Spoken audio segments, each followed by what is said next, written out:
Pernahkah kalian membayangkan? Suatu hari nanti uang dolar yang kita anggap sebagai raja dunia, tiba-tiba tidak ada harganya lagi. Selama lebih dari 80 tahun, mata uang dolar telah menjadi penguasa tunggal dalam setiap transaksi minyak, emas, hingga kopi yang kalian minum pagi ini. Tapi saat ini, di balik pintu tertutup, sebuah aliansi raksasa yang disebut BRICS sedang merencanakan sesuatu yang gila, menjatuhkan tahta dolar selamanya. Apakah ini hanya mimpi di siang bolong? Atau kita benar-benar sedang menyaksikan detik-detik kiamat ekonomi Amerika? Siapkan mental kalian, karena hari ini kita akan membongkar rencana besar yang bakal mengubah isi dompet kita semua. Oke, kita bahas pelan-pelan ya. Kenapa sih semua orang harus pakai dolar?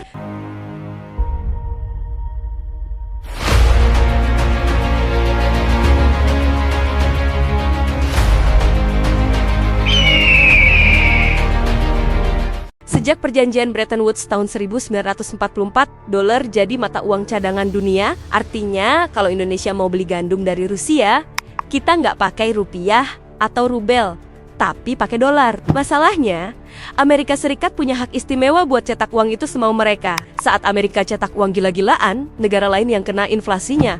Selain itu, Amerika sering banget pakai dolar sebagai senjata politik. Kalau mereka nggak suka sama suatu negara, seperti Iran atau Rusia, tinggal putus aksesnya dari sistem dolar yang namanya SWIFT, dan ekonomi negara itu bakal langsung lumpuh. Inilah yang bikin negara-negara lain mulai muak dan merasa, kenapa kita harus bergantung pada satu negara yang suka main hakim sendiri? Berdasarkan data dari IMF atau Dana Moneter Internasional, cadangan devisa global dalam US dollar telah merosot drastis dari 71% pada tahun 1999 menjadi hanya sekitar 58% di tahun ke-2023.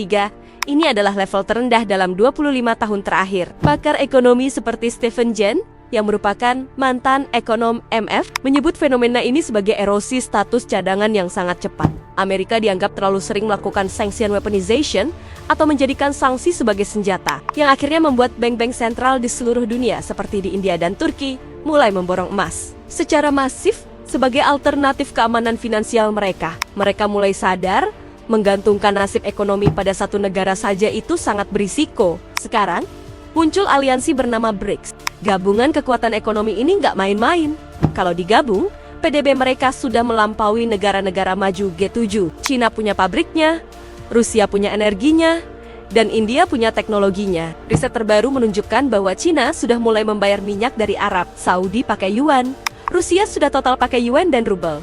Bahkan Brazil terang-terangan bilang ingin punya mata uang cadangan baru. Mereka sedang mengerjakan sistem pembayaran digital yang tidak bisa dipantau Amerika. Bayangkan, jika negara-negara ini benar-benar kompak berhenti pakai uang dolar, ribuan triliun dolar yang ada di luar negeri bakal pulang kampung ke Amerika secara bersamaan. Dan saat itulah hyperinflasi terjadi di Amerika. Tapi dampaknya bakal kerasa sampai ke pasar-pasar di Indonesia.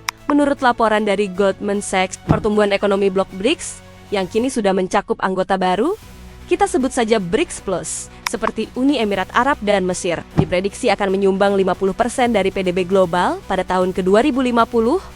Bahkan, Zoltan Pozsar, seorang analis legendaris dari Credit Suisse, memperkenalkan istilah Bretton Woods III, di mana sistem keuangan dunia tidak lagi berbasis pada mata uang fiat atau uang kertas Amerika, melainkan berbasis pada komoditas nyata seperti minyak, gas, dan emas yang dikuasai oleh Blok Timur. Ini adalah pergeseran kekuatan yang fundamental, dari uang yang bisa dicetak sesuka hati, menjadi barang yang bisa disentuh dan punya nilai intrinsik. Sebuah perubahan besar sedang di depan mata.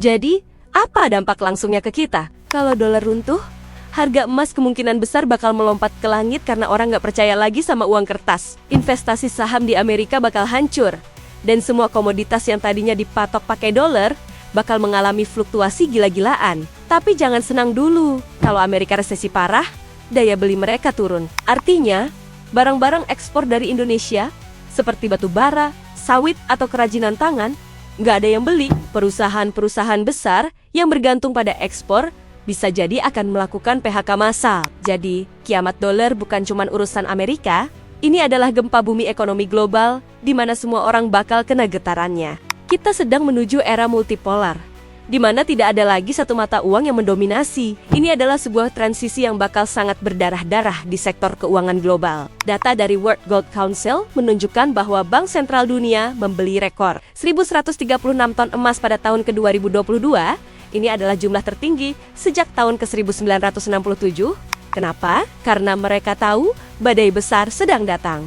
Jika sistem petrodolar, yaitu kesepakatan antara Amerika Serikat dan Arab Saudi sejak tahun 1974 yang mewajibkan minyak harus dibeli pakai dolar, benar-benar berakhir, maka permintaan global terhadap dolar akan hilang dalam semalam. Analis di JP Morgan bahkan sudah memperingatkan bahwa kita mungkin sedang melihat awal dari sistem keuangan yang terfragmentasi, di mana nilai rupiah kita mungkin tidak lagi terikat erat pada dolar, melainkan pada keranjang mata uang regional, atau bahkan kembali ke standar emas. Kesimpulannya, kiamat dolar mungkin tidak terjadi besok pagi.